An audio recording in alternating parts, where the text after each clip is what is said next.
તને કહો. બી ગઈ. હા, નાની વહુ ને બા આવ્યા છે તો હજી ઉઠ્યા નથી. ક્યાંથી ઉઠે? આ બિસાડા આખી રાત બસમાં બેહીને આવ્યા હોય. ભલે ને હું તા ઘડીક વાર કામ હતું કાંઈ? હા, કામ તો નહીં, પણ તને તો ખબર છે ને કે ગામડે બધા વહેલા જાગી જતા હોય તો જાગી જવું જોઈએ. ભલે નાઈટ નો દી ભૂતા હોય, આખી રાતનો ઉજાગરો હશે બસનો, એવું હોય તો કાલ વહેલા ઉઠાડી દેવું. હા હા, હું ને બાપુ બે વાડીએ જઈએ છીએ. બાપુ, હે બાપુ. હા હાલો ઝટ, આ દાડિયા બધા આવી ગયા છે. કેટલા દાડિયા છે? અરે વો બેટા, આજે 15 દાડિયા છે એટલે દાડિયાનું છે ને ટાણાહાર ભાત લઈને વહી આવજો પાછા. આ ઘરના બધા કામ પતાવીને વેલા હાર બધું રસોઈ બસો કરી નાખજો. હું તને તેડવા નહીં આવું, તું તારી રીતે જ આવી જાય છે. હું કોના ભેગી આવું? અરે હાલીને વહી આવશે ને, અને બા ને આ નાના વહુ તો આવ્યા છે ને તો એને લેતી આવશે હારવાર, એટલે બધી વસ્તુ હારવાર આવી જાય. તમને પણ ખબર ઈ લોકો છે? છે ક્યાં હજી? થાકી ગયા છે, હુતા હે.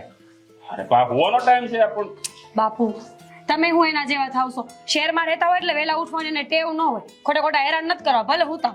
અરે પણ હો હુતા ભલે ને હુતા, પણ આ તમારી માને તો જગાડાય ને. હમણાં ઉઠી જાહે, મેં કહી દીધું એને. ક્યાં ક્યાં હુતી ચાલે હું જગાડી ના ના, રહેવા દો ને બાપુ. બાનો સ્વભાવ ખબર છે ને, હમણાં હવારમાં આખું ગામ ભેગું કરશે. આ શહેરમાં ગઈને હારવાર એના રંગરૂપ બદલાઈ ગયા. અરે બાપુ, બહાને જાવું હતું કે મારા નાનકાને ભેગું રહેવું છે, તેમાં તમે ને હું શું કરીએ કે આપણે તો કીધું તું કે અહીંયા રહ્યો, પણ એ કે ના, હું અહીંયા નહીં રહું, તાર બાપુ તારી ભેળા રહે ને હું નાનકા ભેળી રહી. અરે પણ નાનકા ભેળી રે એનો ક્યાં વાંધો છે? આ આટલા વરસ અહીંયા એને ગાઢ્યા છે તો આની રૂઢી કઈ ભૂલી થોડી જવાની હોય. રહેવા દો ને બાપુજી. હવે એ બધી વાતનો કોઈ મતલબ ખરો? આવ્યા છે 2-4 દી રોકાવા તો શાંતિથી રોકાવા દો, હમણાં વયા જાય પાછા. હા, તું છે ને જલ્દી બધું કામ પતાવી લેજે ઘરનું, અને પછી રોટલા માંડે છે. હા. હા, ત્યાં દાડિયા છે ને કોઈ રાહ નહીં જોવે. હા, 15 દાડિયા છે તો એ પ્રમાણે રસોઈ બનાવજે. અને એ બધું તો ઠીક છે, પણ આ લોકો આમ અચાનક કેમ આવ્યા છે? આ કઈ આટો જ આવ્યા છે કે કામથી આવ્યા છે? કહેતા હતા કે બધું અનાજ કરિયાણું લઈ જવું છે ગામડે, ઘઉં ને મગ ને બધું, એટલે એ બાને આટો મારતા આવે ને બધું લેતા આવે. અરે અહીંયા આવીને આમ પાડાની જેમ પડ્યું રહેવું છે. બાકી હરેક વસ્તુ અહીંયા મગાવી છે. ગામડાની હરેક વસ્તુ ઓર્ગેનિક પાછી જોઈએ. સિંગ થાય તો કે સિંગ આવવા દેજો, ઘઉં થાય તો કે ઘઉં આવવા દેજો. તમને કહું છું, ગામમાંથી ક્યાંક 5 કિલો ઘીનું કરવું પડશે. ચોખા ઘીનું કીધું છે બાએ કે ભગવાનના દીવાને ખાવા, એટલે 5 કિલો તો જોહે જ તે. અરે નો થાય ને તો ના પાડી દેજે. આ કઈ એની હાટુથી આપણે થોડા અહીંયા એટલું બધું બળ કરીએ છીએ. બેમાંથી એક આવું તો નથી અહીંયા. જુઓ બાપુ, આવું ન વિચારાય. અરે આ મારો ભાઈ જ છે ને, અને એ ત્યાં ક્યાં મહેનત નથી કરતો, કરે જ છે ને. હમણાં કહેતો હતો કે મંદી બહુ છે, તો આ વખતે ઈ કે ઉપજ કેવી પાકવાની છે. મંદી? પણ દામિની પાસે તો ફોન હતો, એમ કહેતી હતી લાખ રૂપિયાનો લીધો છે. તો મંદીમાં આવો ફોન ક્યાંથી લીધો? અરે દીકરા, તું પેલા એ વિચાર, અહીંથી ગયો એને કેટલા વર્ષ થયા? આ કોઈ દી તને એને 5 રૂપિયાનો ટેકો કર્યો? ઉલટાના આપણે બધું અહીંથી દઈએ છીએ. એને અહીં મોકલવાનું તો કઈ યાદ જ નથી આવતું કે ભાઈ મારા ઘરે દેહમાં મારો ભાઈ છે, મારો બાપ છે, ત્યાં મારી જમીન છે, એમાં ખર્ચા થતા છે, આ તે નહીં. ખાઈ પીને ટેસડા કરો, હોય એટલા ઉડાડો. પણ બાપુ, હવે આપણે એની પાસે માગી તો ન શકીએ ને. એ સામેથી આપે તો ઠીક છે, અને એ આપણી પાસે માગે તો આપણે નાય ન પાડી શકીએ. આટલા વર્ષથી ગયો છે પણ ગામડાને તો આ ભૂલી જ ગયો. આટલે આ વરસાદ પડતો હોય, માવઠા પડતા હોય, આપણે કેટલી નુકસાની થતી હોય, ક્યારે એને સંભાળ લીધી? ક્યારે તને હાથે ખોટે ફોન કર્યો કે ભાઈ આ તમારે કઈ અહીંયા તકલીફ હોય તો મને ફોન કરજો, મારું કઈ કામ પડે, મારા લાયક કઈ જરૂર હોય તો મને કહેજો? ક્યારે કીધું તને? બાપુ, તમે આ બધી વાત અત્યારે શું કામ કરો છો? હા જુઓ, નાના ઓ આવ્યા છે ને, એ બધું સાંભળશે તો વાત ક્યાંય જાહે. સાંભળે તો સાંભળવા દે ને ભાઈ. આ હું એને સંભળાવું, સાંભળવા તો જોઈએ ને. હું કામ આવું કરવું જોઈએ? જુઓ, આ નાનકો કહેતો હતો કે એને કંઈક પ્લોટ લેવો છે, તો આ વખતે વિચારીએ કે બંને ભાઈ ભાગમાં ત્યાં શહેરમાં પ્લોટ લઈ લઈએ. કાંઈ લેવાનું નથી, 1 રૂપિયો એને દેતો નહીં. આ તારું છે ને અહીંયા જેટલું અહીંયા કમાશો ને બધું લઈ જાય. આપણે આખું વરસ ગાઢવાનું અહીંયા. હા હા, મને લાગે છે કે તમે અત્યારે મારી વાત નહીં માનો. હા, વાડી ભેળા થાય હવે. અરે ભાઈ, એને એટલી તો ખબર પડવી જોઈએ ને મારો ભાઈ કેટલી મહેનત કરે બસ કરો ને બાપુ, હવે હું વાત કરી લઈશ ને દામિની હારે. આજે ઉઠે એટલે પહેલા આજ વાત કરીશ. બસ હા, સારું, જાતું બોલા લઈએ બધાને મજૂરોને.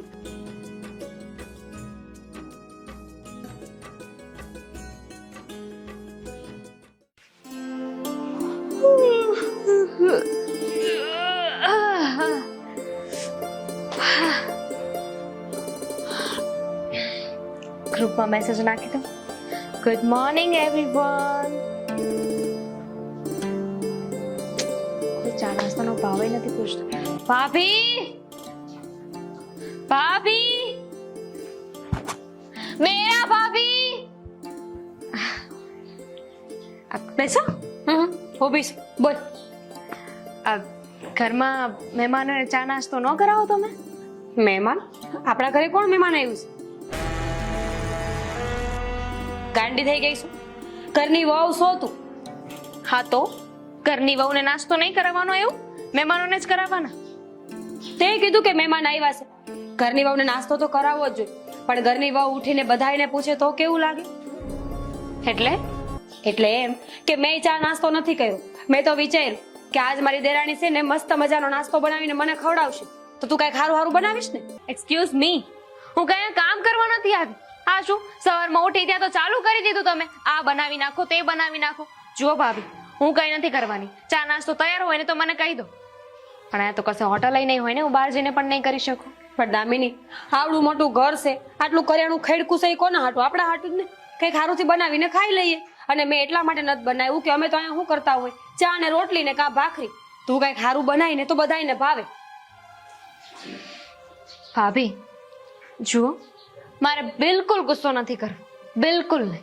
એટલે પ્રેમથી કહું છું, આજે તમે આ ભૂલ કરી એ કરી, પણ હવે ના કરતા. મને છે ને સવારમાં હું ઉઠું ને એટલે ચા નાસ્તો તૈયાર જોઈએ છે.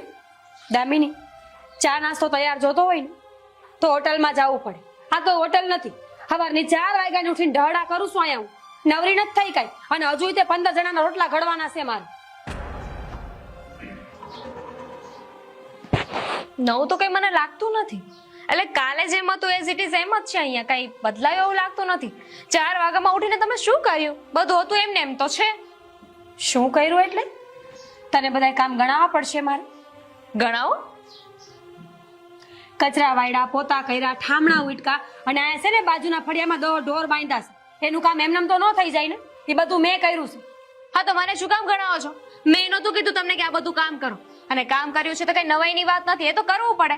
અને 4 વાગ્યામાં ઉઠીને તમને કોણ કહે છે કે આ બધું કરો? અરે 10 વાગે ઉઠીને કરો. અમે પણ ત્યાં છે ને લેટ જ કામ કરીએ છીએ.